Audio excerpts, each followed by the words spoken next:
नमस्ते मित्रों।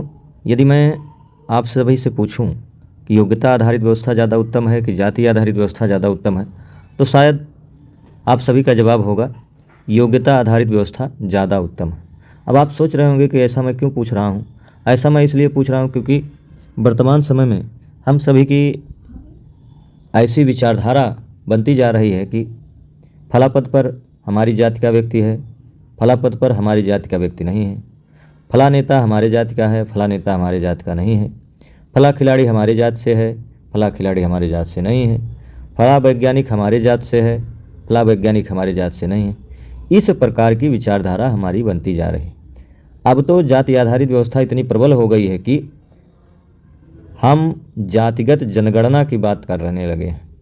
यानी जो हमारे नेतृत्व करता है जाति के आधार पर, अपने जो दुकान चलाने वाले लोग हैं, वे लोग बार बार जातिगत जनगणना की बात कर रहे हैं, जबकि बाबा साहब भीमराव अंबेडकर जी ने जाति व्यवस्था को खत्म करने की वकालत की थी।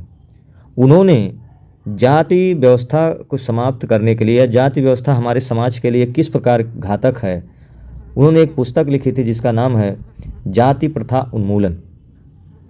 अब इस पुस्तक को उन सभी लोगों को ज़रूर पढ़ना चाहिए जो अपने आप को बाबा साहब भीमराव अंबेडकर का अनुयायी मानते हैं, या उनके पद चिन्हों पर चलने की चेष्टा करते हैं, या उनका नाम लेकर के अपनी नेतागिरी चमकाने का काम करते हैं। ऐसे लोगों को बाबा साहब भीमराव अंबेडकर की यह किताब जरूर पढ़ना चाहिए। तो मैं आप लोगों से कुछ उदाहरण और कुछ विचार रखना चाहूँगा कि आप विचार करें कि योग्यता आधारित व्यवस्था ज़्यादा उत्तम है कि जाति आधारित व्यवस्था ज़्यादा उत्तम है। आप तनिक विचार करके देखें। यदि आपकी या आपके परिवार के किसी सदस्य की तबीयत खराब होती है या बीमार हो जाते हैं, तो उनके इलाज के लिए आप योग्य डॉक्टर के पास जाते हैं कि जाति देख करके उस डॉक्टर के पास जाते हैं। यानी उस डॉक्टर की योग्यता देख करके उसके पास जाते हैं कि उस डॉक्टर की जाति देख करके उसके पास जाते हैं। ऐसे ही आप अगर न्यायालय में गए हैं, आपको न्याय पाना है, तो आपको वकील जाति देख करके आप उसका चयन करते हैं या फिर उसकी योग्यता को देख करके उसका चयन करते हैं। यदि आप अपने बच्चे को किसी अच्छे शिक्षण संस्थान में भेजना है, किसी अच्छे शिक्षक का चयन करना है, तो आप उसकी योग्यता देख करके चयन करते हैं या फिर उसकी जाति देख करके चयन करते हैं। यदि आप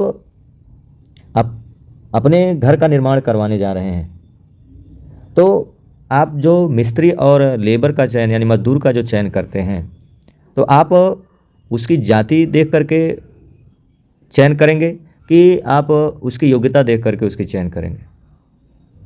तो यहाँ पर आप देखें कि मैक्सिमम लोग जाति नहीं बल्कि उसकी योग्यता देख करके उसका चयन करेंगे। लेकिन जिस प्रकार से भारत में जाति आधारित शक्तियाँ प्रबल हो रही हैं या जाति आधारित व्यवस्था की मांग कर रही हैं, या कहीं न कहीं हमारे भारत या हमारे संवैधानिक व्यवस्था जो हमारी चल रही है उसके खिलाफ खड़ी हो रही हैं। आप विचार करके देखें, जिस प्रकार का नैरेटिव गढ़ा जाता है कि भारत में बड़ी जाति व्यवस्था थी, भारत जाति व्यवस्था का जनक माना जाता है, भारत में लोग एक दूसरे का शोषण करते थे, ऊंची जाति के लोग नीची जाति का शोषण करते थे। तो मैं ऐसे लोगों से पूछना चाहता हूँ, जानना चाहता हूँ, यदि भारत में जाति आधारित व्यवस्था होती तो बाबा साहब भीमराव अंबेडकर कभी पढ़ लिख करके महान नहीं बन जाते और वे भारत के उच्च संवैधानिक पद पर ना बैठ पाते। यदि भारत में जाति आधारित व्यवस्था होती तो मीराबाई संत रविदास जी को कभी अपना गुरु ना बनाती। यदि भारत में जाति व्यवस्था होती तो कबीर दास के, रहीम दास के, रसखान और सूरदास जी के दोहे को ना पढ़ाया जाता। यदि भारत में जाति व्यवस्था होती तो चांडाल के पुत्र मतंग जी को महर्षि की उपाधि ना दी जाती। यदि भारत में जाति व्यवस्था होती तो महर्षि की उपाधि, कृष्ण द्वैपायन यानी वेद व्यास की उपाधि उन्हें ना दी जाती। यदि भारत में जाति व्यवस्था होती तो रत्नाकर जी को महर्षि वाल्मीकि की उपाधि ना दी जाती, जिन्हें आज हम आदि कवि के नाम से जानते हैं।